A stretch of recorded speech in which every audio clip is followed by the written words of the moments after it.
अस्सलाम वालेकुम, good morning. Espresso में खुश आमदीद। मैं हूं अली अनीक सैयद और मैं हूं हिना दिल। उम्मीद है आप खैर खैरियत से होंगे। आज के दिन का अच्छा सा आगाज आपने कर लिया होगा, अगर नहीं किया तो कर लीजिए जनाब। आज है जुम्मा और जुम्मे के दिन आपको एक रिमाइंडर देती हूँ मैं छोटा सा, वो ये है कि जुम्मे के दिन आपने दुरूद इब्राहिमी कसरत से पढ़ना है। जुम्मे की नमाज का खास एहतमाम कीजिएगा और आज के दिन कबूलियत की एक घड़ी हुआ करती है, तो आपने दुआ में हमारे लिए खास दुआएं मांगनी है, अपने वतन अजीज़ के लिए, अपने लिए दुआ कीजिए और उम्मत मुसलमान के लिए खास दुआएं कीजिएगा।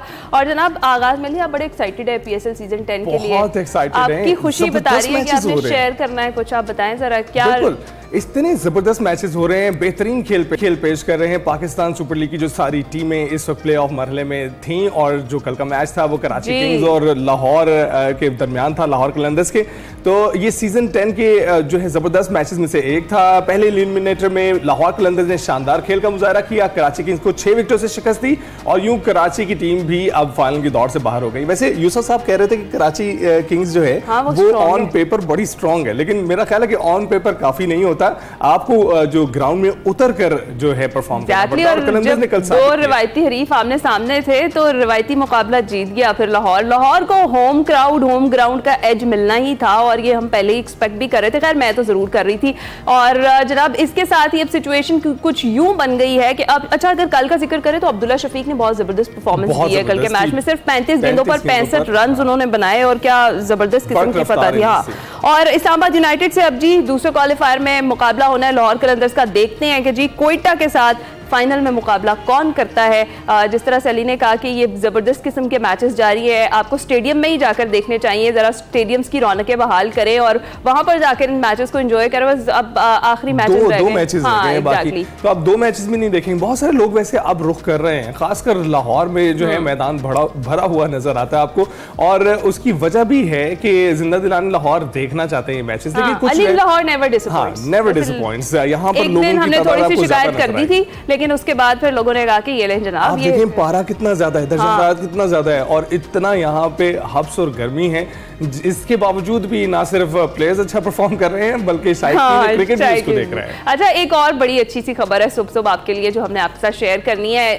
कोह-ए-माई का जिक्र जिसमें मर्दों के साथ साथ पाकिस्तानी खवातीन भी अपने झंडे गाड़ रही हैं। जी हाँ, बात कर रहे हैं कोह-ए-मा नायला कियानी की, जिन्होंने आज सुबह नेपाल में वाक़ दुनिया की तीसरी बुलंद तरीन चोटी कंचनजुंगा को सर करके तारीख रकम कर दी है और नायला कियानी दुनिया की 14 बुलंद तरीन चोटियों में से 12 बुलंद तरीन चोटियों को सर करने वाली पहली पाकिस्तानी खातून बन गई है। बिल्कुल, congratulations Naila, keep the good work coming. तारीख में 20 से कम खवातीन को पैमा ने इन सब चोटियों को सर किया है और खेल और कौमी फख्र है आप।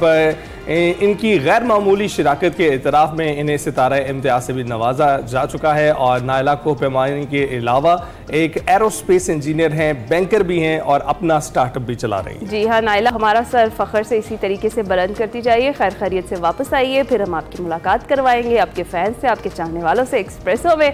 और जनाब अब ज़रा बड़ी खबर में शामिल कर लेते हैं कि इस वक्त क्या मुल्की सूरत हाल चल रही है और आपको ये बताएं कि आर्मी चीफ सैयद आसिम मुनीर को बैटन ऑफ फील्ड मार्शल से नवाज दिया गया है। सदर मुमलिकत आसिफ अली जरदारी और वज़ीर आज़म शहबाज शरीफ ने फील्ड मार्शल आसिम मुनीर को एजाज से नवाजा। ईवान सदर में बैटन ऑफ फील्ड मार्शल की तकरीब के बाद फील्ड मार्शल ने एजाज लेने के बाद मुबारकबाद वसूल करते हुए सीनियर सहाफ़ियों से बातचीत की। फील्ड मार्शल आसिम मुनीर ने गुफ्तगू के दौरान कहा कि मीडिया हमारा फख्र है, आप लोगों ने दुनिया को बताया कि हम सिर्फ सच बोलते हैं। फील्ड मार्शल का ये भी कहना था कि मीडिया हमारा पिलर है, आपने हमारे साथ मिलकर ये जंग लड़ी है। बिल्कुल, उधर गुज़िश्ता रोज बैटन ऑफ फील्ड मार्शल की तकरीब से कबल फील्ड मार्शल आसिम मुनीर की ज़ेर सदारत कोर कमांडर्स कॉन्फ्रेंस भी हुई। ISPR के मुताबिक कॉन्फ्रेंस के शुरका ने फील्ड मार्शल आसिम मुनीर की स्ट्रेटजिक विजन, गैर मुतज़लज़ल क़यादत और कौमी दिफा के लिए उनकी मौसर और गिरा कदर खिदमात का भी एतराफ़ किया और आर्मी चीफ को फील्ड मार्शल का एजाज़ मिलने पर उनको मुबारकबाद भी दी। फोरम ने सियासी क़यादत को उनकी दूरंदेशी मार्का हक के दौरान बेमिसाल क़यादत, पुख्ता यकीन और गैर मुतज़लज़ल अज़्म के साथ कौम की रहनुमाई पर सलाम भी पेश किया, जबकि भारतीय मुसल्लह जारहियत के खिलाफ कामयाबी को इन अवामिल की मरहून मिन्नत करार दिया। कोर कमांडर्स ने पाकिस्तान के मौसर और बरवक्त दिफाई रिस्पॉन्स को मिसाली करार देते हुए पाकिस्तान की भरपूर जवाबी दिफाई कार्रवाई को बेहतरीन और वाज़ेह तस्वीराती हिकमत अमली का आगाज़ करार दिया। कोर कमांडर्स ने सुनते शहरियों बिलखसूस मासूम निहत्ते शहरी जो हैं बिलखसूस मासूम बच्चों को दानिस्ता निशाना बनाने को इंसानियत के बुनियादी असूलों और बैनुल-अक़वामी क़वानीन की सरीहन और काबिल मुज़म्मत खिलाफ वर्जी करार दिया। और जी हाँ, इस अज़्म का अदा किया कि शहदा का खून रायगा नहीं जाएगा। दूसरी जानिब मुज़ाकरात की खबरें एक बार फिर गर्म हैं। गुज़िश्ता रोज़ अडयाला जेल में बानी PTI से 2.5 घंटे मुलाकात के बाद मीडिया से गुफ्तगू में अली अमीन गंडापुर का ये कहना था कि मुल्क में आइन की बालादस्ती होनी चाहिए, हमारा मैंडेट चोरी हुआ, उसकी वापसी हमारी नहीं मुल्क की ज़रूरत है। हमारे लोगों की मुलाकात नहीं होने दी गई तो IMF की शराइत पर हम साथ नहीं देंगे। बजट के लिए हमारे 5-6 लोगों को बानी PTI से मिलने दिया जाए। हाईकोर्ट का ऑर्डर भी है, उसके बावजूद मुझे नहीं मिलने दिया जाता। हुकूमती मामला होते हैं, उसमें अपने लीडर का विजन जरूरी है। जो 4-5 हमारे जरूरी लोग हैं, जिसमें हमारा फाइनेंस एडवाइजर है और हमारे पार्टी के कुछ और लोग हैं, मैं मुझ समेत, उनकी एक मुलाकात जरूरी है। और अगर ये मुलाकात ये नहीं कराते तो फिर IMF के हवाले से मैं बड़ा क्लियर बता रहा हूँ, IMF की जो इनकी शराइत है उसके अंदर हम इनके साथ बैठेंगे भी नहीं और ना हम इनसे बात करेंगे। फिर ये जाने उनका काम जाने। पाकिस्तान के लिए इमरान खान साहब ने हमेशा कहा है कि मुज़ाकरात है, अगर मुज़ाकरात इन्होंने करने हैं तो इमरान खान साहब अवेलेबल है। इस पर हमने बात करनी है। आयास राना साहब सीनियर तजज़ियाकार हमारे साथ मौजूद हैं। आमिर साहब, बहुत बहुत शुक्रिया आपका। सबसे पहले ये बताइएगा आप कैसे हैं आज? अल्हम्दुलिल्लाह, आपकी गुफ्तगू दोनों की सुनी, मजा आया, अच्छा लगा। बिल्कुल, बहुत शुक्रिया आपका। अच्छा सर, ये बताइएगा, army chief general Asim Munir को बैटन ऑफ फील्ड मार्शल से नवाज दिया गया और तकरीब के बाद सहाफ़ियों से गुफ्तगू भी की गई है और अब मीडिया के किरदार को भी सराहा जा रहा है। हाँ जी, रात एक सच्ची बात है कि मैं अभी तक उस तकरीब के नशे में हूँ और वो पाकिस्तान की तकरीब थी और वहाँ हर बंदा एक दूसरे को मुबारकबाद दे रहा था कि जंग जाहिर है हमने जीती है अल्हम्दुलिल्लाह, और फिर फील्ड मार्शल वहाँ मौजूद हों और फिर वो सबसे घुल मिल रहे हों और वहाँ पे वो सिक्योरिटी का हिसार मौजूद नहीं था। सिक्योरिटी होने के बावजूद के लोगों को एक्सेस ना हो फील्ड मार्शल से मिलने में।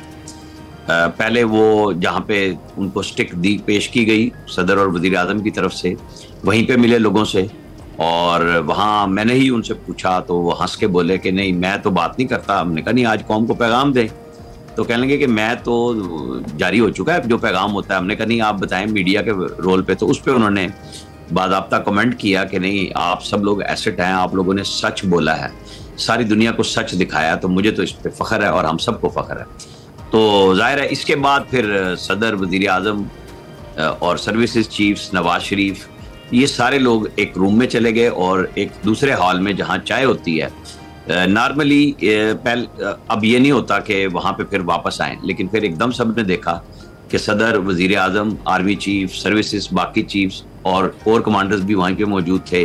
पाकिस्तान की सारी एलीट आप जिसको कहें कि जिसमें वज़रा भी हैं, सेक्रेटरीज भी हैं, सारे वहाँ लोग मौजूद थे और सब लोग मिले आर्मी चीफ से भी और फिर बहुत सारी हमारी मिलिट्री क़यादत से बात हुई। तो मैं थोड़ा सा वो बताना चाहूँगा लोगों को कि एक्चुअली जो हमने मिसाइलों की बारिश की जिसकी बुनियाद पे वो भाग के अमेरिका और हमारे दूसरे दोस्तों के पास पहुंचा इंडिया, तो हमने बड़ा कुरेदा क्यूरियोसिटी तो होती है ना बंदे को कि जी वो क्या था, कि वो क्या थे, परेशान कितने थे इंडियंस। तो जवाब ये मिला कि हम दुश्मन की भी तौहीन नहीं करना चाहते, लेकिन हम आपको बता दें कि ये मुस्तकिल सीज फायर है, इसकी खिलाफ वर्जी वो अफोर्ड नहीं कर सकते, वो सोच नहीं सकते कि जो कुछ हमने उनके साथ किया है। और फिर जो सिचुएशन, बहुत सारी ऐसी बातें हैं जो मैं अब भी यहाँ शेयर नहीं कर सकता, लेकिन मैं एक तकरीब का अहवाल यही बता रहा हूँ कि वहाँ सब काबिल फ़ख्र लोग मौजूद थे और फिर सब ने कोई वो उसके अंदर वो नहीं थी कि अक्कड़ फूँ है और वो लोगों से मिल नहीं रहे, बल्कि सबसे मुलाकातें भी हो रही थी, बात भी हो रही थी और जंग के किस्से। फिर एयर चीफ मार्शल को लोगों ने जा के मुबारकबाद दी कि उन्होंने जाके जो कारनामा राफेल का उनकी टीम ने अंजाम दिया है। फिर फील्ड मार्शल कह रहे थे ना कि ये सिनर्जी जो है ना पूरी फोर्सेस में मौजूद थी, ये पॉलिटिकल कुव्वत के साथ भी थी। फिर ये प्राइम मिनिस्टर ने भी कहा कि सब ने मिल के जंग लड़ी है। ये तो यही असल में वो खुशी की बात थी जो वहाँ देखी, हमने समझी, महसूस की। बिल्कुल। अच्छा सर, मुल्क की सियासत पर भी आते हैं, लेकिन उससे पहले ज़रा आपने भी भारत का जिक्र किया, नरेंद्र मोदी की बात कर लेते हैं, जिसमें गुज़िश्ता रोज़ उन्होंने खिताब एक और उस दौरान उन्होंने कहा कि मोदी की रगों में खून नहीं गर्म सिंदूर बह रहा है। नरेंद्र मोदी के जो इस टाइप के बयानात हैं उनसे लग रहा है कि वो कुछ ना कुछ पाकिस्तान के खिलाफ करेंगे, आपको लगता है ऐसे?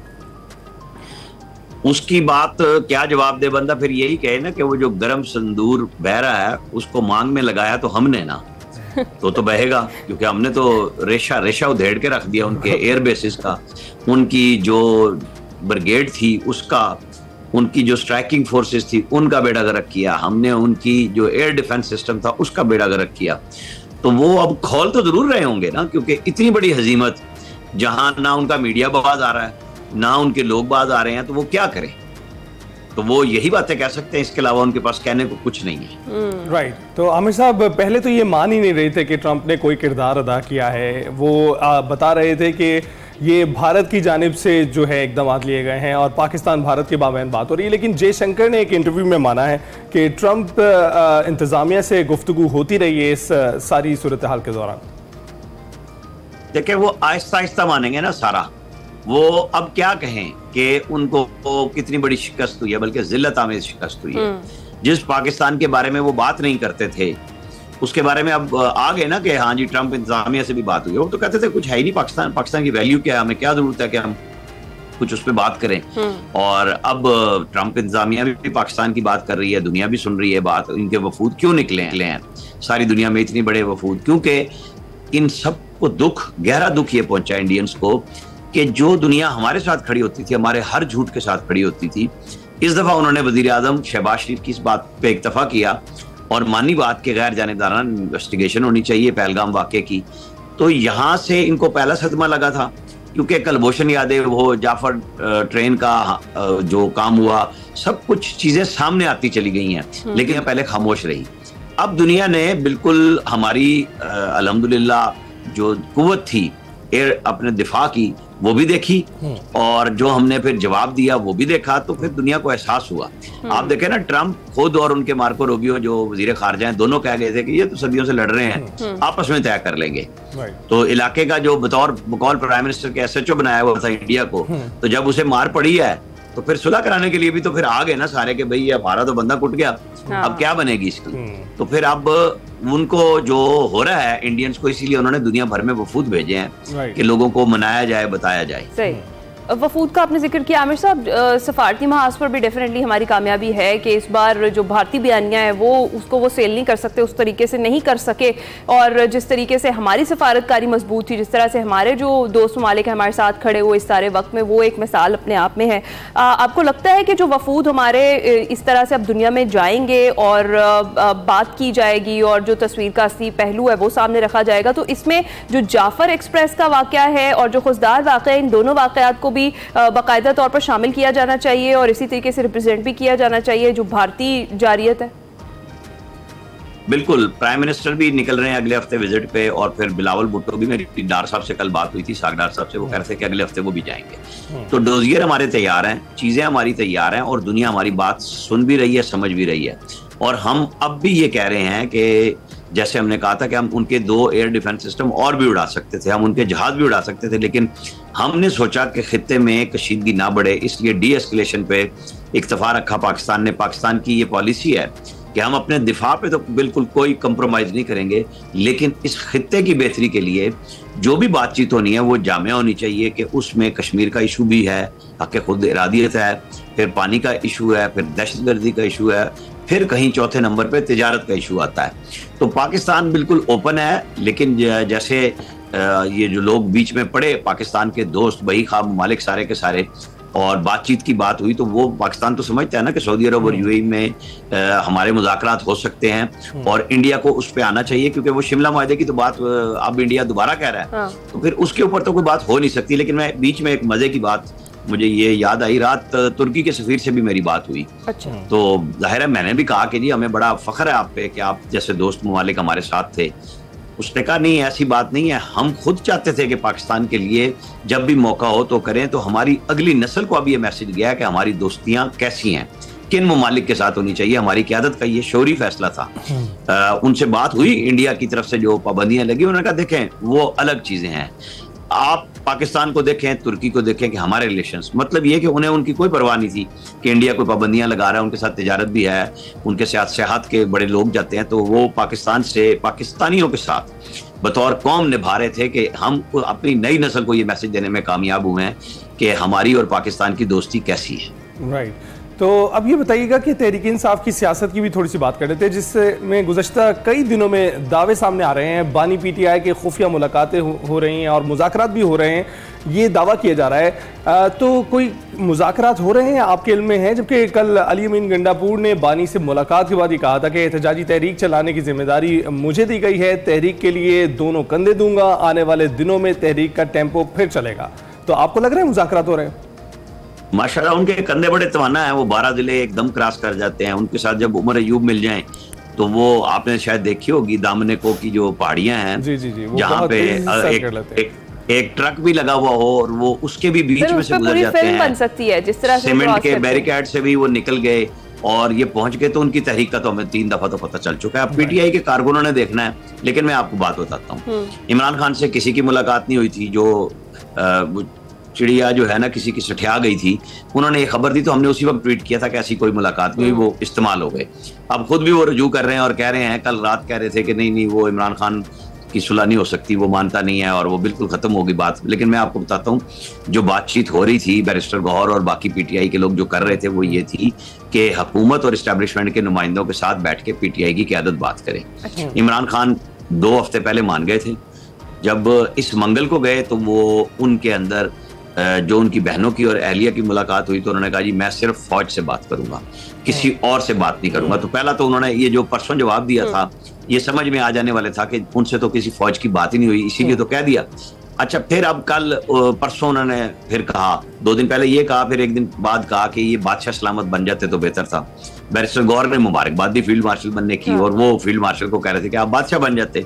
गुस्सा कम नहीं हो रहा इमरान खान का कि भाई वो किसी तरीके से भी एस्टेब्लिशमेंट पुरानी मोहब्बत उन्हें लौटा दे। हाँ, क्योंकि कल जो बयान था छोटी मैं इसको क्लियर फिर एक बात आई कि जी अब अली अमीन गंडापुर की एक ऐसी मुलाकात होनी है जो फैसला कुन हो सकती है कि वो मनाए इमरान खान को, और अली अमीन उन लोगों में बैरिस्टर गौहर के साथ शामिल हैं जो मुज़ाकरात चाहते हैं। वो जो पोस्चरिंग है, ये कभी हम बार बार कहते हैं कि जो 3 दफा भाग के चले गए, कभी सच बताएंगे तो फिर हम मानेंगे कि आप बहुत बड़े बहादुर हैं कि आप हर दफा निकल कैसे जाते हैं। तो कल जब इनकी 2.5 घंटे की मुलाकात हुई और जो इन्होंने गुफ्तगू की, लेकिन इसके बावजूद रात गए मैंने इनके करीबी आदमी से चेक किया तो इन्होंने फिलहाल ये कहा है कि हमें लग रहा है कि हम पॉजिटिव मूव पे ले जाएंगे। यानी एक तरफ पोस्चरिंग वो की कि अब मैं तहरीक चलाऊंगा। अच्छा। अब आज दिन में ये बात क्लियर होगी कि क्या वाकई इमरान खान ने कोई रास्ता देने की बात की है, क्योंकि बहुत मुश्किल हो जाता है इमरान खान को अपने ही सोशल मीडिया पे दिए गए बयानिए से पीछे हटने पे, क्योंकि जो उनके यूट्यूबर्स हैं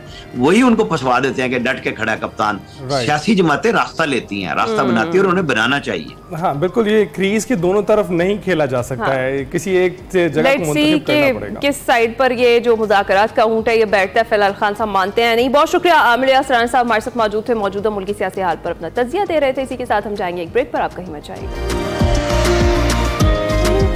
वेलकम बैक। शो के शुरू में हमने नायला कयानी का जिक्र किया था, अब आपको एक और खुशखबरी सुनाते हैं कि मारूफ पाकिस्तानी कोपे मां साजिद अली सदपारा ने रवा माह 8167 मीटर बुलंद दुनिया की 7वीं बुलंद तरीन चोटी धौलागिरी ऑक्सीजन और पोर्टर की मदद के बगैर सर कर ली है। और साजिद सदपारा ने 4 मई को अपने साथियों के हमरा नेपाल में वाक़ धौलागिरी की चोटी को सर करने के लिए मुहिम का आगाज किया था। महज 29 साल की उम्र में साजिद सदपारा ने बुलंद बाला देव कामत चोटियां सर करके नाकाबिल यकीन बर्दाश्त, ताकत और लगन का मुजाहरा किया है। साजिद सदपारा लेजेंडरी पाकिस्तानी कोपे मां मरहूम मोहम्मद अली सदपारा के बेटे हैं। साजिद सदपारा इससे कबल 8000 मीटर से बुलंद दुनिया की 8 चोटियां सर कर चुके हैं, जिनमें K2, नांगा पर्वत, ब्रॉड पीक, गाशरबरम 1, गाशरबरम 2 शामिल हैं। जी हाँ, उन्होंने कई चोटियों बशमूल K2 में इमदादी कार्रवाइयों में भी हिस्सा लिया है। मजीद अभी हमारे हीरो साजिद सदपारा हमारे साथ ही मौजूद हैं, उनसे उनके गुज़िश्ता पुरखतर सफ़र की कहानी भी सुनते हैं और उनसे ये भी जानते हैं कि 8000 मीटर से बुलंद तमाम चोटियों को सर करने का मिशन कैसे पूरा करने जा रहे हैं। साजिद हमारे साथ मौजूद हैं। अस्सलाम वालेकुम साजिद, सुबह खैर, आप कैसे हैं? वालेकुम सलाम जी, अल्लाह करम जी, फिट हैं। सबसे पहले तो साजिद आपको बहुत बहुत मुबारकबाद। ये बताइएगा कि ये जो नेपाल का सफर और धौलागिरी चोटी सर करने का आपका एक्सपीरियंस था, कैसा रहा? जी, ये धौलागिरी दुनिया की 7वीं बड़ी पहाड़ है और ये नेपाल में मौजूद है और मैं कोई 1.5 महीना इसकी मुहिमजोई में मसरूफ रहा अप्रैल मई में, और अल्हम्दुलिल्लाह मैंने इसको सबमिट किया विदाउट ऑक्सीजन। और ये बड़ा टफ माउंटेन था, इसमें स्पेशली वेदर फॉरकास्ट, इसमें दिन में 4-5 दफा वेदर चेंज होता था। कभी हवाई चलती थी, कभी बर्फ आता था, कभी फोक आता था, तो ये बड़ा टफ माउंटेन था और अल्हम्दुलिल्लाह मैंने इसको विदाउट ऑक्सीजन सबमिट किया। तो मेरा एक मिशन है जो 8,000 डेट्स उसको विदाउट ऑक्सीजन सबमिट करने का, और ये मेरा 9वां पहाड़ था विदाउट ऑक्सीजन धवलागिरी। तो मैं बहुत खुश हूँ जी, ये मेरा एक सक्सेसफुल मिशन रहा और I am very happy. We are very happy as well and we are very proud of you as well. लेकिन है ना, सबसे पहले क्वेश्चन तो ये होना चाहिए कि साजिद आप बैठे कहाँ हैं? इतना खूबसूरत मंजर पीछे नजर आ रहा है, चोटियां नजर आ रही हैं, सब्जा नजर आ रहा है। जी अभी मैं अपने आबाई गाँव सतपारा में मौजूद हूँ और ये सतपारा में हमारी घर और जायदादें हैं और मैं रहता सिकंदरा हूँ, तो अभी सतपारा आया हुआ था मैं। जबरदस्त खूबसूरत जगह है जहाँ आप बैठे हैं। वैसे आप मुझे ये बताएं कि धौलागिरी चोटी के बारे में ही हम बात कर रहे हैं, इसको सर करने में आपको कितने दिन लगे और कितनी ज्यादा ये चैलेंजिंग थी, कितनी मुश्किल थी? जी इसमें मुझे कोई, पहले तो हमारा एक्लिमेटाइजेशन का होता है, तो मैं कम से कम 1 महीना इसमें मौसम पजीरी होती है हमारी, क्योंकि हम हाई कैंप से सोते हैं, कैंप 1, कैंप 2, कैंप 3 पे नाइट स्लीप करते हैं, तो इससे हमारी मौसम पजीरी एक्लिमेटाइजेशन होता है। उसमें मुझे 1 महीना लगा। फिर उसके बाद जब हमने समिट पुश किया बेस कैंप से, तो कोई 4 दिनों में हम कैंप 2, कैंप 3 और कैंप 4 और वापसी बेस कैंप आने तक 4 दिन हमें लगे इसको समिट करने में। तो ये बड़ा टफ माउंटेन था, स्पेशली इसको व्हाइट माउंटेन कहते हैं। इसमें बहुत ज्यादा स्नो पड़ती है और काफी चैलेंजिंग था, और वेदर फैक्टर काफी, क्योंकि इसका वैली टू समिट डिफरेंस काफी ज्यादा है, और साइड में इसकी जो गर्म वैली से और काफी गर्म हवाएं इसमें वो करती है, तो इस वजह से वेदर काफी चेंज होता है। तो बड़ा मसला, वो मुश्किल पहाड़ था। तो अल्हम्दुलिल्लाह विदाउट ऑक्सीजन भी एक काफी चैलेंजिंग था, स्पेशली जब 8,000 डेट्स ऊपर जाते हैं तो काफी आपकी बॉडी स्ट्रगल करती है विदाउट ऑक्सीजन। ऑक्सीजन की कमी की वजह से ब्लड सर्कुलेशन सही नहीं होती है, तो उसके वजह से काफी मसले मसाइल होते हैं। तो ये फाइनली हमारी प्रिपरेशन काफी अच्छी थी और हमारी टीम स्ट्रांग थी, तो हमने अल्हम्दुलिल्लाह इसको सबमिट किया। बिल्कुल, आपको देख के बहुत सारे लोग और जो है वो स्ट्रांग हो जाते हैं। ये बताइएगा कि K2 अगर हम उसकी बात करें, वो तो सब जानते हैं कि बहुत मुश्किल है वहाँ पे कोपे माई करना, लेकिन आपके नज़दीक K2 को छोड़कर कौन सी ऐसी चोटी थी जिसने आपको बहुत टफ टाइम दिया? जी इसमें काफी दुनिया की मुश्किल पहाड़ है। अभी K2 हो गया, इसकी रैंकिंग्स होती है माउंटेन्स की भी, अभी टफ कैटेगरीज में कुछ ज्यादा स्टीप होते हैं, कुछ में ज्यादा एवलांचेस आते हैं, कुछ रॉक फॉल, उसकी वजह से। तो सबसे टफ टाइम मेरा एवरेस्ट था, जो एवरेस्ट विदाउट ऑक्सीजन मैंने किया था। मैं फर्स्ट पाकिस्तानी आया अल्हम्दुलिल्लाह। तो विदाउट ऑक्सीजन एवरेस्ट पर ना एक अल्टीमेट एक एंड्योरेंस चेक था और एक बड़ा मुश्किल एक टफ मिशन था, स्पेशली विदाउट ऑक्सीजन करना, क्योंकि 8,848 मीटर इसकी हाइट है, दुनिया का सबसे बड़ा पहाड़ है। तो इसको विदाउट ऑक्सीजन करना मेरे लिए सबसे टफ था, क्योंकि आप जब 8,000 से ऊपर जाते हैं तो काफी मसले मसाइल हो, तो फिर 8,500 मीटर से ऊपर जाते हैं तो आपकी बॉडी सही तरह काम नहीं करती, आपका माइंड सही तरह काम नहीं करता है। तो बड़ी मुश्किल से मुझे समिट हो गया और वापसी में बड़ी मुश्किल से मैं उसकी कैंप तक पहुंचा। तो Everest was the toughest mission. और दूसरा एक K2 विंटर, क्योंकि मैं K2 विंटर अटेम्प्ट किया था सर्दियों में मैंने किया, तो उसमें -55-60 टेम्परेचर होता है, तो काफी सर्दी होती है। तो K2 winter was also a toughest mission in my life. सही है। अच्छा साजिद, मैं तो ये कहती हूँ कि जब इतने चैलेंजेस आते होंगे, लेकिन जब आप पीक पर पहुंचते होंगे ना, तो वो नज़ारा, वो मंजर देखकर मेरे ख्याल से सारी थकावट खत्म हो जाती होगी। जिस तरह से अभी हम विजुअल्स में देख रहे हैं, तो हमें एक सुकून सा महसूस हो रहा है वो देखकर। आपके साथ भी ऐसा ही होता है? जी इसमें एक पूरी जर्नी होती है हमारी समिट की। अभी टॉप से पहुंचने से पहले हमको 1 महीना या कई दिन स्ट्रगल करते हैं, रसिया लगाते हैं, फिर ऊपर एक्लिमेटाइजेशन करते हैं, तो एक पूरी जर्नी होती है। तो हम टॉप में पहुंचने के करीब, स्पेशली K2 एवरेस्ट जैसे पहाड़ों में आप थके हारे होते हैं, फिर टॉप में पहुंचकर आप सारी वो थकन भूल जाते हैं। अब जब भी उसको देखते हैं, आपकी एक एक्साइटमेंट जो होती है, आप टॉप में पहुंच के आपकी जो खुशी होती है, सारी थकन भूल जाते हैं हम। एक सेल्फ कॉन्फिडेंस और दुनिया के वो एक हमारी उसके ना वो काफी एक मेमोरेबल एक मोमेंट्स होते हैं हमारे समय में पहुंच के। तो काफी अगर मैं आपको कहूं कि आप रैंक करें कि सबसे खूबसूरत मंजर किसका था? सबसे खूबसूरत मोमेंट यस, क्योंकि 2019 में मैंने K2 समिट किया था फर्स्ट टाइम मेरा जो K2। तो K2 is one of the beautiful mountain, दुनिया के सबसे खूबसूरत पहाड़ों में से एक पहाड़ है। और उसके समिट्स जो कहते हैं अभी, जो one of the beautiful summits, K2 का समिट भी बहुत प्यारा है। इसकी एक साइड पे चाइना है और उसका एक बड़ा एक राजस्थान है, और दूसरी साइड पे हमारे पाकिस्तान के सारे स्नो माउंटेन से।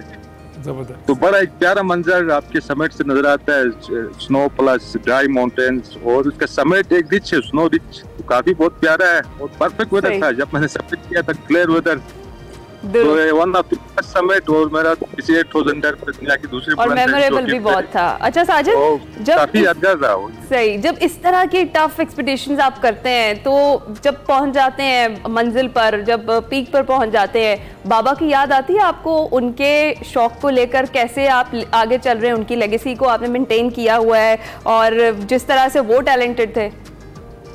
जी जी, वालिद की अक्सर पहाड़ों में, क्योंकि मैं और वालिद अक्सर 2-3 मिशन, अभी के विंटर में मेरे साथ था, वालिद ऊपर चले गए और पहले भी नंग पर्वत में 1-2 मिशन साथ किए थे। सारी ट्रेनिंग्स मैंने अपने वालिद से ही लिए, तो अक्सर पहाड़ों में क्योंकि वालिद की याद आती है, क्योंकि मेरा एक साथी जो अक्सर पहाड़ों में साथ क्लाइंब करते थे, अक्सर पहाड़ों पे जाते हैं तो याद आती है वालिद की।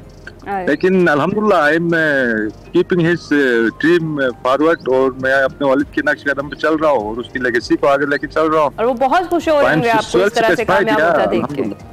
बिल्कुल बिल्कुल। और साजिद, हमें ये मालूम है कि हमारे लिए कितना बड़ा असासा थे वो, और आप कितना बड़ा असासा हैं, और हमारे जो कोपेमा हैं वो दुनिया के सबसे स्ट्रॉन्गेस्ट कोपेमा में शामिल होते हैं और कई बार उनको मदद कर रहे होते हैं जो दूर दराज से आते हैं यहाँ पर। तो आप ये बताइएगा कि आपको लगता है कि इसमें अभी जो फंड्स हैं उनको मैनेज करना सब लोगों का काम नहीं है, ये एक महंगा शौक है?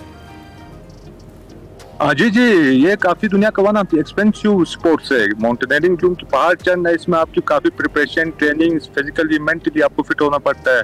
फिर इसकी काफी एक्सपेंसिव है। अभी किसी पहाड़ को चढ़ते हैं तो आपको परमिट या रॉयल्टी फी देनी होती है। फिर इसका जो क्लाइंबिंग गेट्स होता है, किट काफी महंगा होता है। तो अभी स्पेशली हम जब नेपाल जाते हैं तो अभी एवरेस्ट स्पेशली हम क्लाइंब करते हैं तो इसकी परमिट चढ़ने की फीस ही कोई $12,000 हमें नेपाली गवर्नमेंट को पे करनी होती है। फिर सारे जो एक्सपेंसेस है तो सारे काफी आगे वो एक्सपेंसिव स्पोर्ट्स है, तो ये काफी मुश्किल भी है और काफी एक्सपेंसिव भी है। ठीक है, लेकिन साजिद हमें पता है कि आपने इस तरह की कोई भी मुसीबत, कोई भी रुकावट जो अपने आगे नहीं आने देनी और इस तरीके से छाए रहना है। आप हमारा फख्र हैं, हमारे हीरो हैं। इसी तरीके से हम विश करेंगे, दुआ करेंगे कि आप जो है 14 बुलंद चोटियां जिनको सर करने की ख्वाहिश रखते हैं वो जल्द से जल्द मुकम्मल करें। इसी के साथ ही हम जाएंगे एक्सप्रेसो में एक ब्रेक पर।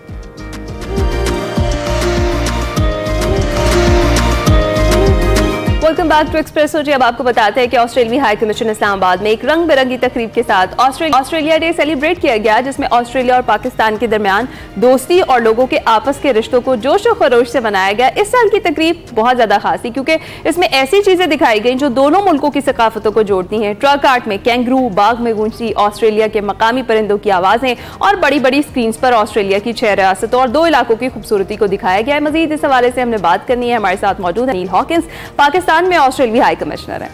Thank you very much for joining us, Your Excellency. Mr. High Commissioner, Australia Day celebrations in Islamabad have become more and more vibrant each year. How important is cultural exchange and youth engagement in shaping the future of our bilateral relationship? It's like any relations between people. It's the people that are important, and that builds the relations. It builds bridges, it builds cooperation, and it helps both countries to benefit from that cooperation. Right, and how you see recent Pakistan-India conflict? What's Australia's take on it? Sure. In Australia we have very large Indian and Pakistani communities, and they were very concerned about what was happening during the tensions. After the ceasefire, our foreign minister called both foreign ministers of India and Pakistan. We welcomed the ceasefire and we urged both parties to adhere to the ceasefire, because that way we have stability in the region, which is our region, and that is good for everyone. Mr. High Commissioner, how would you describe the current state of Australia-Pakistan relations, especially as we see growing people-to-people and environmental collaborations? The presence of 100,000 Pakistani Australians and 20,000 students speaks for itself. It's very good, and we welcome Pakistanis to come and study and live in Australia. All right, and from trade to education, Australia is becoming an increasingly attractive partner for Pakistanis. Are there any new collaborations or scholarships in the pipeline? We already have scholarships long and short term, and we advertise them on our website and on social media. So keep an eye on the social media if you'd like to apply. Right, right. Your Excellency, your outreach efforts from cricket diplomacy to playing hockey with locals have been well received. And how important is informal diplomacy in winning hearts and fostering trust between our nations? that informal diplomacy is very important. So we see with cricket, we see with hockey, we see with Australian rules that is also played here. It's a big focus for us in Australia, and we share that passion for cricket and sports as you do in Pakistan. All right, and so on the occasion of Australia's National Day, what message would you like to share with the people of Pakistan, especially the younger generation looking towards Australia for opportunities? Well, we welcome all young people to apply for the different opportunities, but take the opportunities wherever you can find them. There are many talented young people here. There are many challenges, but I'm optimistic that Pakistan faces a great future because of the optimism and the innovation and the inspiration that I get from the young Pakistani people. Ishaq Mishri, we have a rapid game for you. So can you tell us, tea or coffee? What's your go-to diplomatic drink? I would say the Kashmiri tea. All right, and Karachi's beach or Murray's Hills, what's your ideal weekend getaway? Murray Hills. You can't beat Australian beaches. And cricket or rugby, which one gets your heart racing? Hockey, because I'm playing it and that gets my heart racing a lot. All right, one or the word you have learned and love using? I think it's a very important word here is Sabr Jamil. Right, Vegemite or biryani, pick your guilty pleasure. Gulab Jamun. Oh, wow, interesting. Who's your favorite Pakistani personality you have met so far?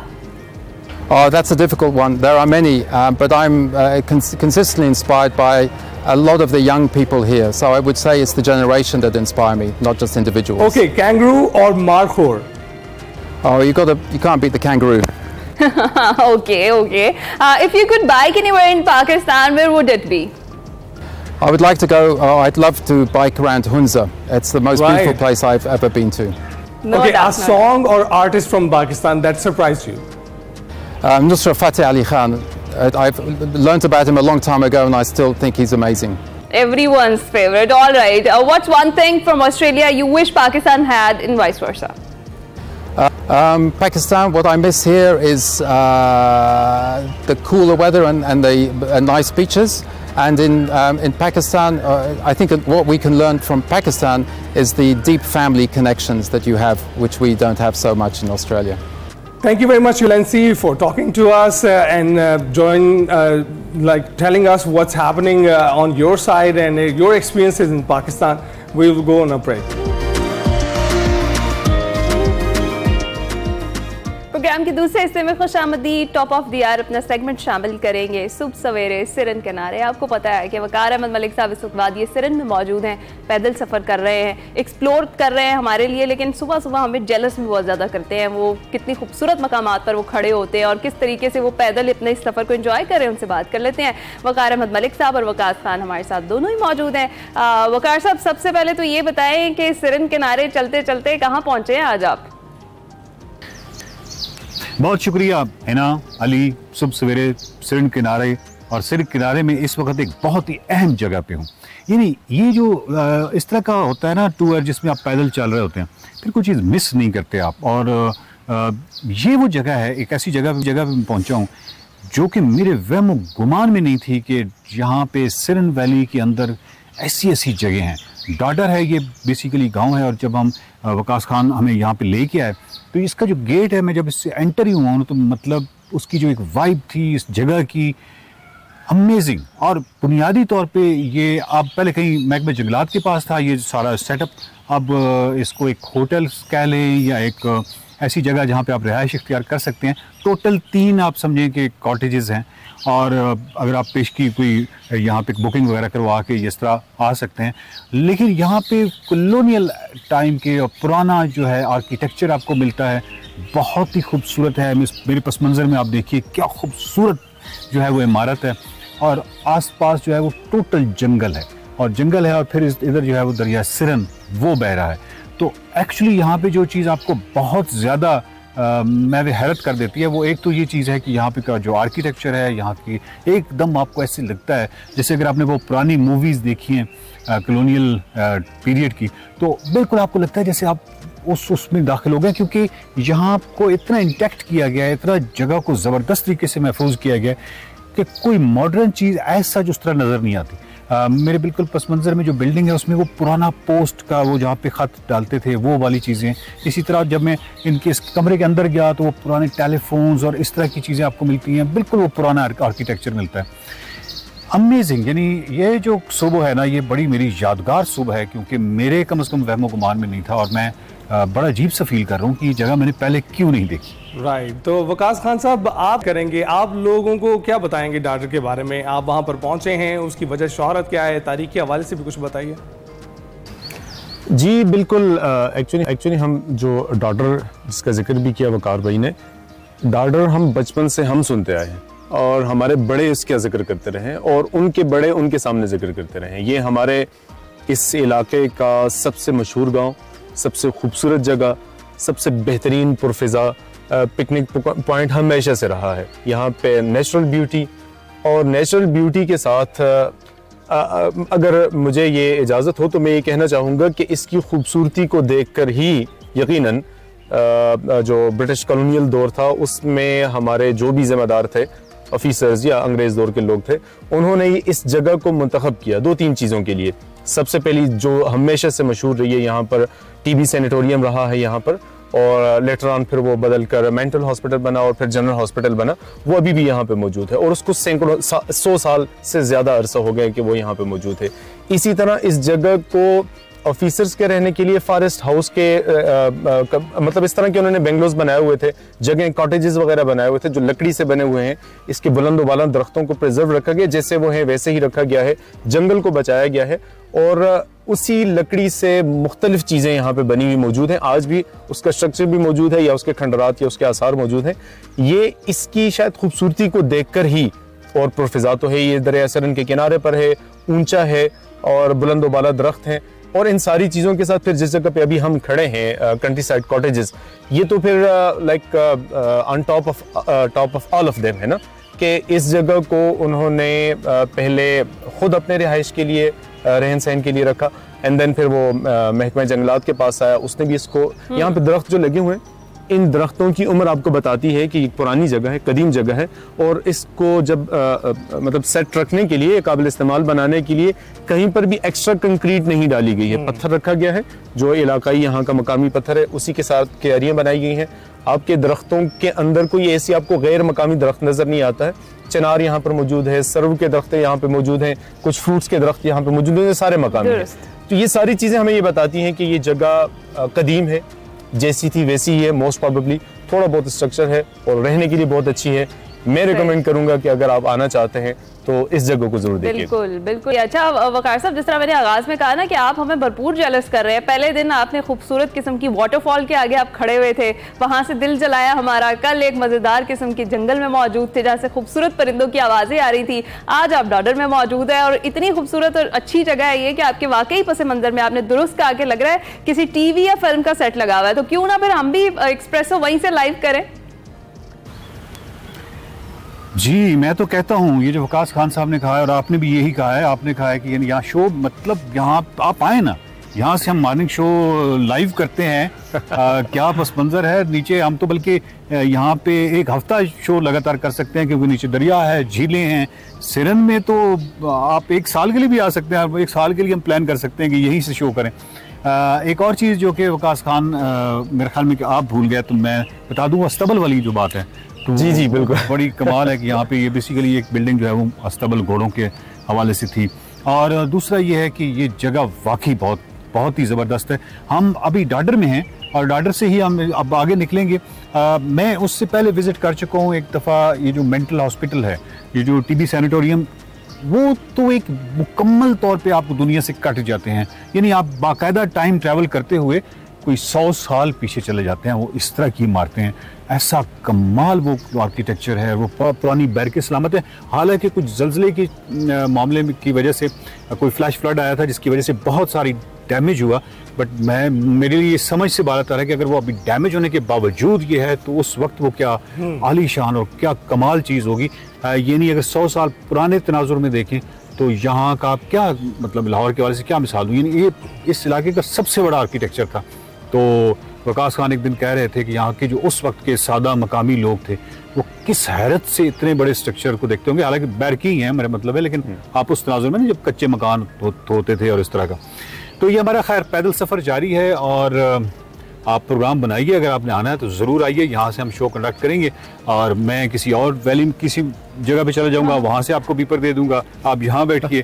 और बहुत अच्छा है, मौसम भी बहुत अच्छा है। हमारे डाडर से अभी इस तरह सफ़र करते हुए हमने जितने भी हमारे व्यूअर्स हैं उनके लिए हम एक एपिसोड मुकम्मल इस हवाले से बना रहे हैं कि अगर वो यहाँ सिरन वैली में आना चाहें तो डाडर में जो एकोमोडेशन के लिए या रिहाइश के लिए जो सहूलियात हैं वो किस तरह की हैं, किस नौयत की हैं, उस पर पूरी एक एपिसोड होगी। और हमारा जो सफ़र है इस तरह पैदल जारी रहेगा और बस इस तरह आई होप कि बहुत अच्छी एपिसोड्स भी हमारी होंगी सुबह सवेरे सिरन किनारे का ये जो सिलसिला है। वकार साहब हम समझ गए आप चलाना चाह रहे हैं ना, वो तो कह रहे हैं कि पूरा साल वहाँ से शो करें, लेकिन बहुत बहुत शुक्रिया आप लोगों का, वकार साहब आपका, वकार साहब आपका, क्योंकि हम वहाँ पर मौजूद तो नहीं है लेकिन आपके जरिए, आपकी सीरीज के जरिए हम इन तमाम मकामात के नज़ारे कर रहे हैं। जी आई विश अली कि हमारे लाइव के मसाइल ना होते तो हम जरूर कर लेते वहाँ जाके शो। चले जी अभी हम ब्रेक पर जाते हैं। प्रोग्राम में आगे बढ़ते हैं और बात करते हैं अहम तरीन इशू की जिससे आज पूरी दुनिया नबज़ आज़मा है। जी हाँ नाज़रीन, हम बात कर रहे हैं मौसमियाती तब्दीली की, जिससे पाकिस्तान भी खासा मुतासर हो रहा है और पाकिस्तान को बड़ी तादाद में ग्लेशियर्स के पिघलने जैसे मसाइल का सामना है। गुज़िश्ता दिनों पाकिस्तान में ग्लेशियर्स के हवाले से तफसीलात कौमी असम्बली में पेश की गई और उसे पेश करते हुए वफाकी वज़ीर बराए मौसमियाती तब्दीली मुसद्दिक मलिक ने कहा कि गिलगित बल्तिस्तान और खैबर पख्तूनख्वा में 13,032 ग्लेशियर्स हैं, सिंतास में 26,000 मुरब्बा किलोमीटर ग्लेशियर्स हैं। और वफाकी वज़ीर ने कौमी असम्बली में तहरीरी जवाब देते हुए बताया कि ग्लेशियर्स हिमालय, कराक्रम और कोह हिंदूकश के पहाड़ी सिलसिले में मौजूद हैं। आलमी दर्जा हरारत की वजह से 10,000 ग्लेशियर्स पीछे हट रहे हैं। बर्फानी तोदे पिघलने से 3,044 झीलें बनी हैं और 33 झीलें इंतहाई गैर मुस्तहकम है, जिससे 7.1 मिलियन लोगों को शदीद खतरात लाहक हैं। पाकिस्तान 75 ग्लेशियर्स लेकर आउटबर्स्ट फ्लड के वाक़या से गुजर रहा है और वफाकी वजीर का यह भी कहना था कि पाकिस्तान को बारिशों की कमी का भी सामना है। औसत बारिशों में 40% कमी हुई है और दूसरी तरफ सिंध-तास मुआहदे पर भारत के साथ कशीदगी भी जारी है और भारत पाकिस्तान का पानी बंद करने का पुख्ता इरादा रखता है। ऐसे में मौसमियाती तब्दीली और पानी की बंदिश और ग्लेशियर्स के पिघलने से कौन से मसाइल सामने आएंगे, इस हवाले से हमने बात करी। जी हाँ, इस हवाले से करने के लिए हमारे साथ मौजूद हैं मरियम शबीर साहिबा, हमारे माहौलियात हैं। अस्सलाम वालेकुम, गुड मॉर्निंग मरियम, आप कैसी हैं? वालेकुम सलाम जी, थैंक यू। मरियम, सबसे पहले तो ये बताएं कि जो मौसमियाती तब्दीली है ये कितनी ज़्यादा अलार्मिंग सूरत हाल है और ख़ासतौर पर पाकिस्तान को कौन कौन से खतरात का सामना करना पड़ रहा है? जी देखिए, जो ग्लोबल वार्मिंग का फिनोमेना जिसको हम कहते हैं, जो कार्बन डाइऑक्साइड और जो बाकी ग्रीन हाउस गैसेज हमारी हवा में जो है वो बढ़ती जा रही हैं, उसकी वजह से आपका जो है टेम्परेचर बहुत बढ़ता है या फिर आपके बहुत एब्रप्ट किस्म के क्लाइमेट चेंज के फिनोमेना होते हैं। तो पाकिस्तान को अगर आप देखें तो एक तो रेपिटेटिव फ्लडिंग जो हमें मिलती है वन आफ्टर अनदर ईयर, उसके अलावा फिर हीट वेव्स आप गर्मियों में देखें, स्प्रिंग का ड्यूरेशन जो शॉर्ट बहुत हो गया, ना होने के बराबर था और उसमें आज इस साल तो स्प्रिंग के मौसम में यालाबारी होगी तो उस तरह से स्प्रिंग देखने को ही नहीं मिली। इसी तरह आप देखें कि बहुत सारे और भी फिनोमेना है, जैसे आप नॉर्थ की तरफ देखें तो ज्यादा टेम्परेचर की वजह से जो आपके ग्लेशियर्स हैं उनकी मेल्टिंग हो रही है, तो उसकी वजह से फ्लड्स जो होने का खतरा होता है उसको कहते हैं ग्लेशियर लेक आउटबर्स्ट फ्लड्स। होता ही है कि ग्लेशियर मेल्ट होता है तो झीलें बनती हैं और वो झीलों में बहुत पोटेंशियल रिस्क होता है बर्स्ट होने का, जिसकी वजह से जो लोअर आपकी कम्युनिटीज होती हैं खासतौर पर गिलगित बल्तिस्तान और खैबर पख्तूनख्वा के इलाके में, तो वहाँ फ्लडिंग जो आती है उसकी वजह से बहुत ज्यादा उन पर हार्मफुल इम्पैक्ट होता है। तो Pakistan is one of the most vulnerable countries to climate change, despite contributing to less than 1% emission जो है हम ग्लोबली जो ग्रीन हाउस गैसेस का कंट्रीब्यूट कर रहे हैं। तो हमारी तो इकोनॉमी हर साल ही क्लाइमेट चेंज की वजह से बहुत ज्यादा सफर करती है। राइट, तो मरियम ये बताइएगा, सवाल के दो पहलू हैं। पहले मैं ये पूछना चाहूँगा कि स्विट्जरलैंड में ग्लेशियर्स को महफूज करने के लिए उन पर केमिकल छिड़के जाते हैं, यहाँ पर ऐसा क्यों नहीं होता? और दूसरा ये कि ये जो 10,000 ग्लेशियर्स पीछे हट रहे हैं, इससे किस सूरत हाल का सामना करना पड़ सकता है? जी देखिए, सबसे जो बिगर सोल्यूशन है मेरा ख्याल है कि वो केमिकल तो नहीं है। बीइंग एन एनवायरमेंटलिस्ट में तो ऐसे सोल्यूशन को इनकरेज नहीं करूंगी, क्योंकि लॉन्ग टर्म आपके कोई बहुत ज्यादा उसका उस तरह से फायदा नहीं है। आप देखें कि स्विट्जरलैंड की आपने एग्जांपल दी, तो आप उनका ओवरऑल वहाँ पे एनवायरनमेंट देखें कि किस कदर ग्रीन कवर ज्यादा है, रूरल टाइप एरिया आपको देखने को मिलता है, आपको अर्बनाइजेशन बहुत आपको नहीं मिलती है, वहाँ पे आपको आबादी बहुत कम मिलती है। तो बहुत सारे और भी फैक्टर्स हैं जो वहाँ पे ग्लेशियर्स को महफूज रखने में थोड़ा बहुत मददगार हैं। लेकिन जो ग्लोबल वार्मिंग का फिनोमेना है वो थ्रू आउट ग्लेशियर्स को आपके इम्पैक्ट कर रहा है, not only in Pakistan but also Pakistan में जैसे परसू ग्लेशियर है, आप देखें कि 1970 से लेके अब तक जो है वो 10% बिल्कुल जो है वो खत्म हो चुका हुआ है और हर महीने जो है वो उसका कुछ ना कुछ पोर्शन ग्लोबल वार्मिंग की वजह से पिघल जा रहा है। तो इसी तरह और भी ग्लेशियर्स पाकिस्तान में जो इम्पैक्ट हो रहे हैं। तो मूविंग फॉरवर्ड सोल्यूशन तो चाहे ग्लोबली है चाहे पाकिस्तान का पर्टिकुलरली ग्लेशियर्स का देखें, आपका यही है कि जो ग्रीन हाउस गैसेस हैं उनका पूरी दुनिया को जो है वो कम करना पड़ेगा, तभी आपके ग्लेशियर्स महफूज रह सकेंगे, वरना नहीं रह सकेंगे। और मैं माजरत चाहती हूँ आपके सवाल का दूसरा हिस्सा शायद मैं से निकल के मैं पूछ रहा था 10,000 ग्लेशियर्स जो पीछे हट रहे हैं उसकी वजह से क्या नताए जा सकते हैं सामने? जी एब्सोल्युटली बहुत सारे आपके इम्पैक्ट इसकी वजह से जो है वो हो सकते हैं और कुछ जगहों पर हो भी रहे हैं जहाँ तेजी से बिगड़ रहे हैं। एक तो सबसे ज्यादा जो पोटेंशियल रिस्क आपका फ्लडिंग का होता है अचानक आने का, जिसकी वजह से आपके बहुत नुकसान होते हैं, घरों का, लोगों का, लाइवलीहुड का, डिस्प्लेसमेंट के इश्यूज होते हैं, लोग जो है वो एक जगह से दूसरी जगह उन्हें डिस्प्लेस होना पड़ता है, जैसे 2022 के फ्लडिंग में भी था। तो एक तो फ्लडिंग का खतरा बहुत ज्यादा आपका होता है, एग्रीकल्चरल लैंड आपकी तबाह होती है। इसके अलावा आपके जो है वो वाटर स्कैर्सिटी का मसला होता है, यानी कि पानी की कमी का मसला होता है, क्योंकि अचानक आपका ग्लेशियर मेल्ट होता है, झीलें बनती हैं, वो फिर बर्स्ट होती हैं, तो आपकी कम्युनिटीज को इम्पैक्ट करती हैं। आपके पास स्टोरेज के मैकेनिज्म उस तरह से नहीं होते हैं, स्टोरेज से ज्यादा आपका पानी हो जाता है तो वो जाया हो जाता है, आप उस तरह से स्टोर नहीं कर पाते हैं। तो इन द लॉन्गर रन आपकी जो है जैसे इंडस रिवर है, ना सिर्फ पाकिस्तान में बल्कि इंडिया में ग्लेशियर्स, हमारे इन इलाकों में ग्लेशियर से पानी उसमें काफी ज्यादा आता है। तो अगर ग्लेशियर जल्दी से पिघल रहे हैं तो फ्यूचर में आपके पास इसका मतलब है कि एग्जैक्टली मरियम, अभी साइड विंडो में जो विजुअल्स चला रहे हैं हम, वो भी अर्जेंटीना के मनाजिर है जहाँ 70 मीटर बुलंद जो ग्लेशियर से ना एक जो टुकड़ा नीचे गिर रहा है। अगर सूरत हाल इसी तरह से रही, इतनी ही तशवीशनाक रही, ग्लेशियर्स इसी तरह से जल्द पिघलते रहे, तो क्या ये सिचुएशन कंट्रोल करने के काबिल भी रहेगी आगे चलकर? और अभी क्या इस सारी सिचुएशन पर कंट्रोल पाना या इसे रोकना मुमकिन है? कोई ऐसे इकदाम हैं जिनसे ये जो मौसमियाती तब्दीलियां उनके खिलाफ किसी किस्म का मौसर काम किया जाए जो कि फिर इन फ्यूचर फायदेमंद साबित हो हमारे लिए? जी देखिए, इसका सबसे बेस्ट सोल्यूशन तो जैसा कि मैंने कहा कि जो कॉज है उसको अगर हम देखें ग्रीन हाउस गैसेस का, तो जो डेवलप्ड ममालिक हैं, जिनके जो तरक्की याफ्ता ममालिक हैं, उनको बहुत ज्यादा एफर्ट करने की जरूरत है, क्योंकि ज्यादातर कंट्रीब्यूशन वही करते हैं। लेकिन अगर अभी आप ट्रेंड देखेंगे क्या है, वो एग्जांपल अमेरिका जो है वो पेरिस एग्रीमेंट से उन्होंने वॉकआउट कर दिया है ट्रम्प एडमिनिस्ट्रेशन के आने की वजह से, तो वो तो एमिशंस मजीद कंट्रीब्यूट करेगा। चाइना जो है वो भी उसी तरह से जो है एमिशंस, क्योंकि ग्लोबल एमिशंस होते हैं जी कि हमने कम करने हैं, टारगेट्स तो होते हैं, लेकिन जिस स्पीड से टारगेट्स कम करने चाहिए ग्रीन हाउस गैसेस के जो ग्लोबल वार्मिंग कॉज करती है, उस स्पीड से कंट्रोल नहीं की जा रही हैं। तो मेरा नहीं ख्याल कि सिचुएशन जो है जो जैसे तरक्की याफ्ता ममालिक जैसे जो मैडनेस चल रही है आपकी कार्बन डाइऑक्साइड एमिशंस की, मेरा नहीं ख्याल कि सिचुएशन बेहतर होगी। हाँ, डिप्लोमेसी के थ्रू यूरोपियन यूनियन और ऐसे ममालिक, जर्मनी, ये बहुत सारे ममालिक ऐसे हैं जो मिल के यूएस और चाइना जैसे ममालिक पे जोर दें, तो कॉपरेशन पे जोर दें, रिन्यूएबल्स की तरफ मूव करने का जोर दें, तो उससे कुछ बेहतरी आ सकती है। अदरवाइज इसके अलावा और कोई सोल्यूशन नहीं है जो छोटे लेवल पे हम करें तो इससे बहुत ज्यादा ग्लेशियर का इम्पैक्ट हमें सेव करने को मिले। राइट, तो ये बताइएगा सिंतास मुआहदे के हवाले से भारत अगर कोई साजिश करता है तो ऐसी सूरत हाल में पाकिस्तान को कौन से मसाइल का सामना करना पड़ सकता है? जी टेक्निकली देखें तो ये जो मुआहदा करवाया था 60s में इंडिया और पाकिस्तान के दरमियान ऑलरेडी कॉन्फ्लिक्ट्स रहते थे, तो उसको सॉल्व करने के लिए वर्ल्ड बैंक ने कराया था।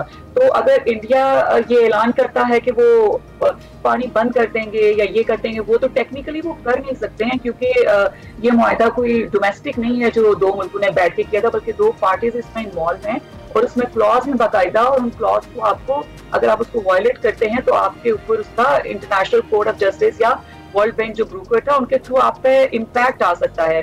तो ये एक धमकी की हद तक है। वैसे छोटे मोटे प्रॉब्लम्स तो इंडिया वैसे भी करता रहता था, पाकिस्तान भी किसी से कम नहीं है जहाँ पानी की बात है, लेकिन फ्लो ऑफ रिवर्स इस तरह से है इंडिया से भी, अगर आप देखें कि मानसून के दौरान जैसे बहुत बारिशें होती हैं या काफी ज्यादा पानी, अलर्ट्स भी एनडीएमए की जानिब से इस बार जारी किए गए कि मामूल से ज्यादा बारिशें होंगी। Absolutely, so India has no option, वो उनको खोलना ही पड़ेगा, अदरवाइज उनका एरिया फ्लड हो जाएगा। तो टेक्निकली और नेचुरली भी इस तरह से पाकिस्तान और वो इंडस्ट्री पर लोकेटेड है कि इंडिया कुछ ज्यादा कर नहीं सकता है, और जो उसकी स्टोरेज के लिए जो डैम्स वगैरह या इस तरह से बनाते हैं या डेटा शेयरिंग के जो थ्रेड्स हैं, वो तो आप हिस्ट्री भी देखें आप इस इंडस वाटर ट्रीटी की, तो वो कोई ज्यादा शेयरिंग, डेटा शेयरिंग और इस तरह से या फ्लड वार्निंग अर्ली काफी देना कि हम खोलने वाले हैं, ये ऑन एंड ऑफ मसले पाकिस्तान और इंडिया के साथ छोटे मोटे चलते रहते, but in the longer run I don't think so कि कोई प्रॉब्लम है। बट यस, मूविंग फॉरवर्ड अगर इस पर जिक्र हो ही रहा है और इंडिया ने इनिशिएट कर ही दिया है, तो पाकिस्तान को डिप्लोमेसी के थ्रू कुछ क्लॉजेस जरूर चेंज करवाने चाहिए कि इंडिया ने किस कदर जो डैम्स बनाए हुए हैं स्टोरेज के लिए, या जो वार्निंग उन्हें खोलने होते हैं डैम्स, वहां से पानी ज्यादा हो जाता है पाकिस्तान में एंटर हो, डेटा शेयरिंग रिलेटेड, ये कुछ क्लॉजेस हैं जो पाकिस्तान को वर्ल्ड बैंक के थ्रू जो ब्रोकर था उन्हें रिवाइज करवाना चाहिए। बिल्कुल, और वर्ल्ड बैंक को इसमें किरदार भी अदा करना चाहिए, दोबारा ब्रोकर करना चाहिए। मरियम, बहुत बहुत शुक्रिया हमसे गुफ्तगू करने के लिए। और ये जो अब मौसमियाती तुर है, इससे ग्लेशियर्स भी मुतासर हो रहे हैं, हम सब मुतासर हो रहे हैं, तो इन चैलेंजेस को सीरियस लेने की ज़रूरत है, क्योंकि कुछ रहनुमा पहले कुछ अरसे तक कहते रहे थे कि ये मसाइल इतने काबिल जिक्र नहीं है, लेकिन अब वो भी इस पर बात करते हुए दिखाई दे रहे हैं, तो इससे संगीनी का अंदाज़ा हो सकता है। हम बताएंगे।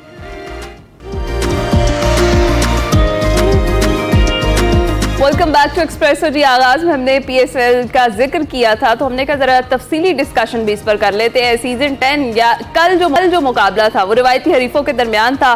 फाइनल की जंग के लिए फैसला कुन मराहिल में जो ये पीएसएल सीजन 10 है अब दाखिल हो चुका है, और जो कल का मैच है वो रिवायती हरीफों में रिवायती तरीके से हुआ, और फिर लाहौर कलंदर्स ने कैसे मैदान मार लिया पता ही नहीं चला। होम ग्राउंड का एज हम कह रहे थे कि लाहौर कलंदर्स को शायद मिल जाए, लेकिन एक साइड ये भी कह रही थी कि जो ऑन पेपर है वो कराची किंग्स की टीम बहुत ज्यादा स्ट्रांग है। देखते हैं जनाब कि अब लाहौर कलंदर्स दूसरे क्वालिफायर में इस्लामाबाद यूनाइटेड से टकराने जा रही है, तो क्या बनेगा, फाइनल में कौन किसके मद्दे मुकाबले आएगा, इसकी सर्जरी के लिए हम वेट कर लिया जी क्रिकेट के डॉक्टर को, none other than Mirza Iqbal Baig साहब। अस्सलाम वालेकुम मिर्जा साहब, गुड मॉर्निंग, कैसे हैं?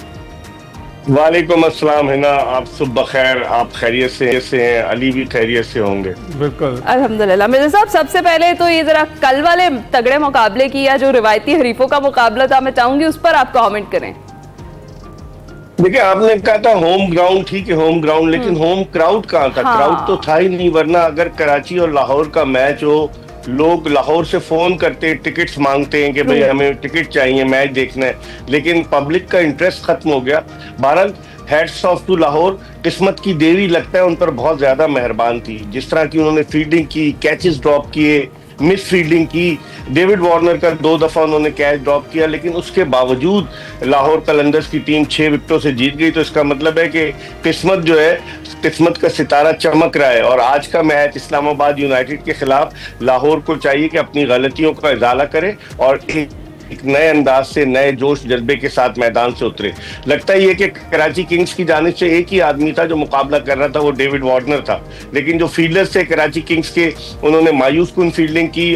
अब्दुल्ला शफीक का कैच छूटा, और फिर उसके बाद जिस तरीके से अब्दुल्ला शफीक ने बैटिंग की, कमाल की बैटिंग की, वो ऐसा लगता ही नहीं, वो आहिस्ता आहिस्ता अपनी इनिंग्स को डेवलप करते हैं। जिस तरह मोहम्मद हारिस आते ही गेंद को मैदान के बाहर बल्कि सड़क के उस पार फेंकने की कोशिश करते हैं, ऐसा नहीं है। अब्दुल्ला शफीक बड़े सिस्टमैटिक अंदाज से, बड़े तरीके के साथ बैटिंग करते हैं, और उनकी ये इनिंग्स जो 65 रन की इनिंग्स थी, उसकी वजह से लाहौर कलंदर जो है वो फतह से हमकिनार हुई। अब देखते हैं कि आज क्या होगा, क्योंकि आज इस्लामाबाद यूनाइटेड और लाहौर कलंदर्स मध्य मुकाबिल होंगे, तो लाहौर कलंदर्स का मोरल अप है, इस्लामाबाद यूनाइटेड भी अपना आखिरी मैच जीती है, तो अब देखते हैं क्या सूरत हाल बनती है। राइट, तो आपने अब्दुल्ला शफीक की बात की, इस वक्त फखर जमान भी भरपूर फॉर्म में दिखाई दे रहे हैं, और कल के मैच में भी उन्होंने जो है काफ़ी अच्छा परफॉर्म किया था। 28 गेंदों पर 47 रन बनाए थे अब्दुल्ला शफीक के साथ, तो उनकी परफॉर्मेंस को आप कैसे देख रहे हैं?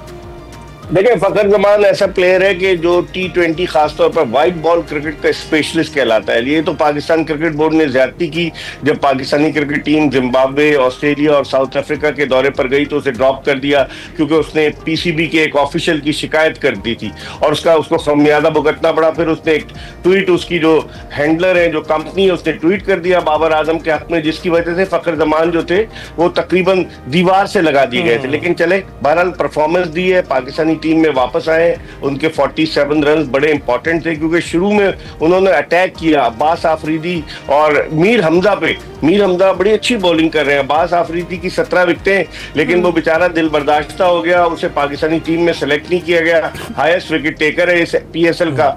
तो पाकिस्तान में तो यही होता है ना कि अगर मेरिट का कत्लेआम होगा तो फिर लोग दिल बर्दाश्ता हो जाते हैं, खिलाड़ी दिल बर्दाश्ता हो जाते हैं। दुरुस्त, आप सही कह रहे हैं। अच्छा मिर्जा साहब, अगर हम बात करें तो कराची के बॉलर्स हमें फॉर्म में नजर आ रहे थे। हसन अली की बॉलिंग के ऊपर भी अगर हम देखें तो वो भी काफी फॉर्म में थे, लेकिन कल खूब पिटे हैं। मेजर रीजन आपको क्या लगती है? आपकी आवाज नहीं आ रही है ना मिर्जा साहब? अब आप सुन सकते हैं मुझे? जी जी जी, आपकी आवाज आ रही है जी। आपने मेरा सवाल सुन लिया मिर्जा साहब? नहीं, मुझे लगता है मैं नहीं सुन लिया मैंने अली, मेरे कान बहुत तेज है, मैंने सुन लिया। और वो ये कि जिस तरह हिना कह रही थी कि कराची के बॉलर्स, हालांकि बॉलिंग अच्छी थी, हसन अली भी बड़ी अच्छी बॉलिंग कर रहे थे, उनके अलावा मीर हमजा है, अब्बास आफरीदी हैं, बॉलिंग अटैक तो उनका इतना बुरा नहीं था, मोहम्मद नबी है। लेकिन जिस तरीके से डोमिनेट किया, जो पार्टनरशिप हुई ना, 75 रन पे 2 विकेटें गिर गई थी, लेकिन चंदीमल, दिनेश चंदीमल, जिनका ताल्लुक श्रीलंका से है, जब वो आए उन्होंने अपने तजुर्बे को बरूए कार लाए वो। और फिर उनका जो कौशल परेरा, उसने जो कौशल परेरा की और उसकी जो पार्टनरशिप हुई अब्दुल्ला शफीक की, वो पार्टनरशिप लाहौर कलंदर्स को बिल्कुल डोमिनेंट पोजीशन में लेकर आ गई। और बॉलर जो थे बिल्कुल बेबस थे, फील्डर साथ नहीं दे रहे थे। डेविड वार्नर के एक्सप्रेशन आप देखती, वो सोच रहा था कहाँ फंस गया, सिडनी से आया हूँ दोबारा वापस, लेकिन कहाँ फंस गया, फील्डर भी नहीं साथ दे रहे थे।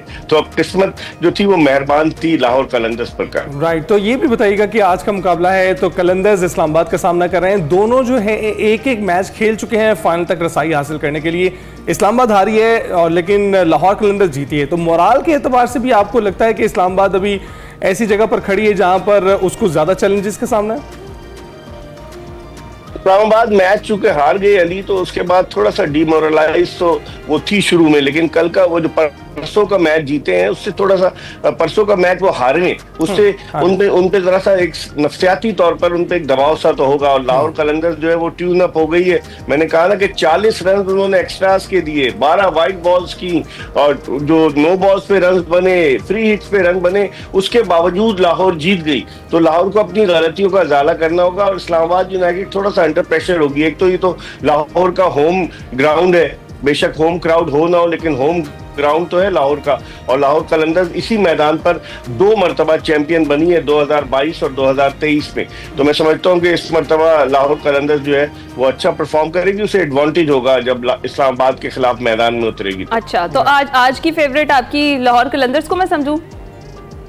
जी बिल्कुल, मैं रहता कराची में हूँ, लेकिन लाहौर कलंदर्स की टीम मेरी हमेशा से फेवरेट रही। उसकी वजह यह कि इन्होंने डेवलपमेंट पे बहुत काम किया है, प्लेयर्स डेवलपमेंट पे नए खिलाड़ी लेकर आते हैं। मोहम्मद नईम को देख लें, कल उनसे बॉलिंग करा ली, 3 ओवर्स में उन्होंने 15 रन दिए, बैटिंग भी वो कर रहे हैं। तो लाहौर कलंदर्स, हालांकि सिकंदर रजा नहीं है, डेविड वीजे नहीं है, लेकिन इसके बावजूद मैं समझता हूँ कि लाहौर कलंदर और शाहीन शाह अफरीदी उनको ड्रॉप कर दिया है। कल उनकी बॉलिंग भी लग रहा था, उसे ड्रॉप करने के आसार नजर आ रहे थे कि उनकी बॉलिंग भी कल इतनी अच्छी नहीं हुई, लेकिन एज अ कैप्टन कल उन्होंने अपनी टीम को जो सही तरीके से जो चेंजेस की वो लाहौर कलंदर्स के हक में सूदमंद साबित हुई। राइट, तो मिर्जा साहब अब कोयटा ग्लैडिएटर की बात करते हैं। दोनों के साथ वो मैचेस खेल चुकी हैं, इस्लामाबाद के साथ भी और लाहौर कलंदर्स के साथ भी।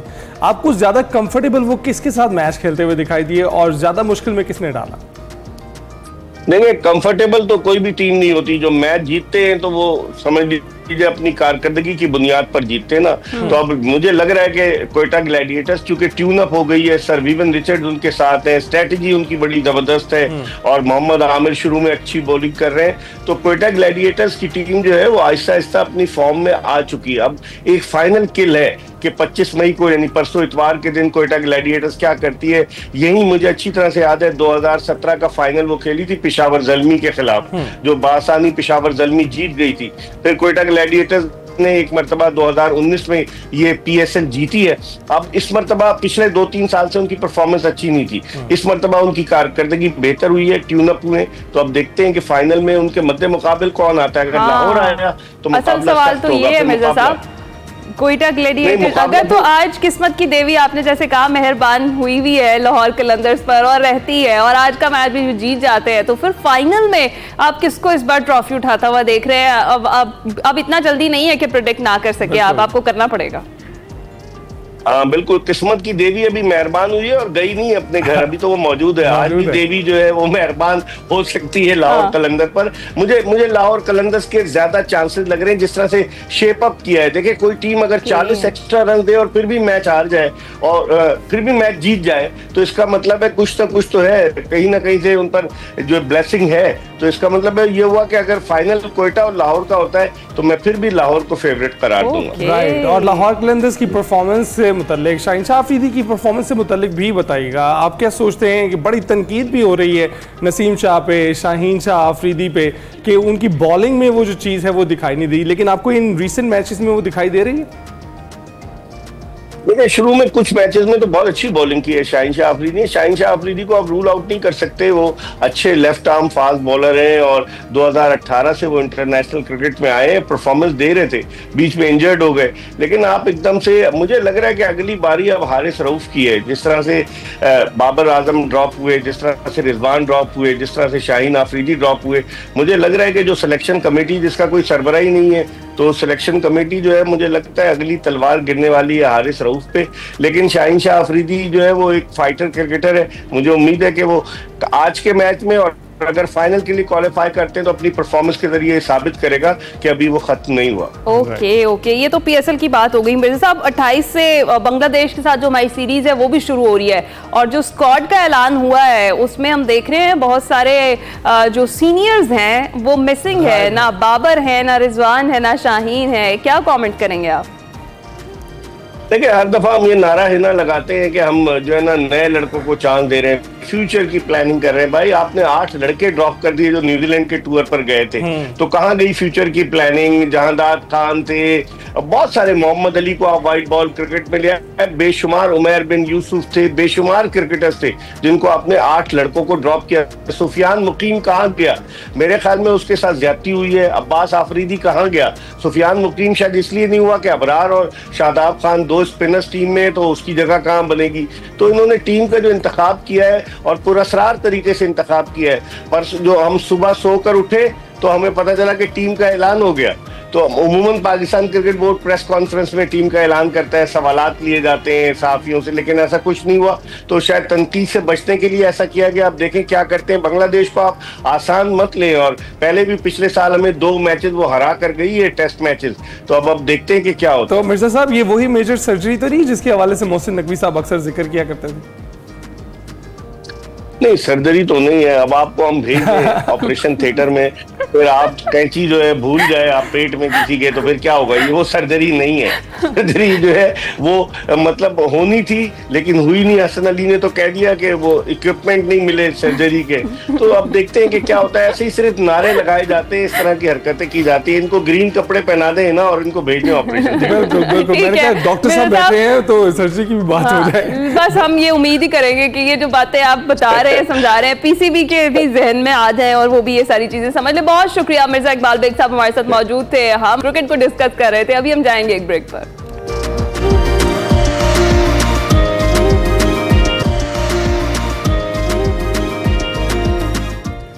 Welcome back. बात हो लाहौर की और लाहौर की आवारगी की, तो तारड़ साहब से बेहतर कौन बात कर सकता है। तो कारवां सराय जो कि हमारा फ्लैगशिप शो है, इतवार की शब 8 बजे आप उसे देख सकते हैं। और उसके हवाले से आपको ये बताएं कि इस बार उसमें कोई और मेहमान नहीं है बल्कि लाहौर शहर खुद है, जिसके बारे में तज़किरा कर रहे हैं मुस्तनसर हुसैन तारड़ साहब। आइए कुछ झलके देखते हैं। कारवां सराय में क़याम करने वाले तमाम मुसाफिरों की खिदमत में मेरा सलाम पहुँचे।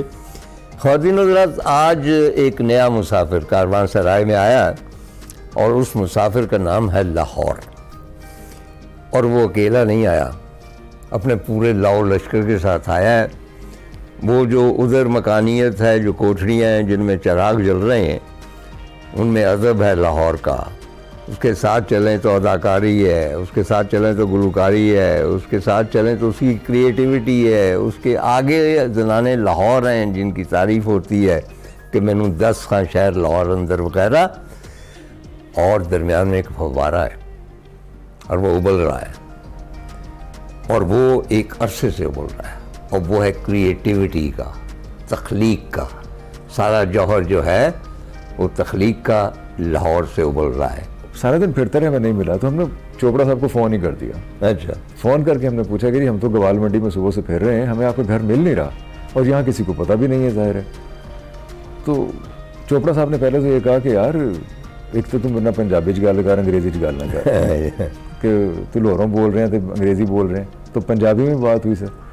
वहाँ हमें ये पता चला जिस घर को वॉल सिटी वाले या दूसरे लोग समझ रहे थे कि ये ओम प्रकाश का घर है, वो एक्चुअली उनका घर नहीं है। वहाँ ये जाके पता चला कि आज से कुछ 10-12 साल पहले ओम प्रकाश के भतीजे थे जो यहाँ आए और कुछ रिकॉर्ड वगैरह लेके आए। उसके मुताबिक जो घर दिखाया उन्होंने, जो हवेली दिखाई, वो बड़ी खूबसूरत हवेली है, पिछली गली में है। वो 5 भाइयों में बैठ गई थी हवेली।